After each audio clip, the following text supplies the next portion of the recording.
ಕುಲವೋ ರಂಗ ಅರಿಯಲಾಗದು, ಆವ ಕುಲವೋ ರಂಗ ಅರಿಯಲಾಗದು, ಆವ ಕುಲವೆಂದರಿಯಲಾಗದು. ಗೋವ ಕಾಯ್ವ ಗೊಲ್ಲನಂತೆ ದೇವಲೋಕದ ಪಾರಿಜಾತವು ಹೂವ ಸತಿಗೆ ತಂದನಂತೆ. ಆವ ಕುಲವೋ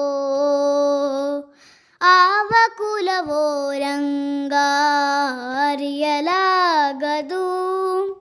ಗೋಕುಲದಲ್ಲಿ ಹುಟ್ಟಿದನಂತೆ ಗೋವುಗಳನ್ನು ಕಾಯ್ದನಂತೆ, ಗೋಕುಲದಲ್ಲಿ ಹುಟ್ಟಿದನಂತೆ ಗೋವುಗಳನ್ನು ಕಾಯ್ದನಂತೆ. ಕೊಲನ ನೋಡಿ ಮೃಗ ಪಕ್ಷಿಗಳ ಮರಳು ಮಾಡಿದನಂತೆ, ತರಳತನದಿ ವರಳನಗಹಿ ಮರವ ಮುರಿದು ಮತ್ತೆ ಹಾರಿ ತೆರೆದು ಬಾಯಿಯೊಳಗಿರಲು ಲೋಕವ ತಿರಿಸಿ ತಾಯಿಗೆ ತೋದನಂತೆ. ಆವ ಕುಲವೋ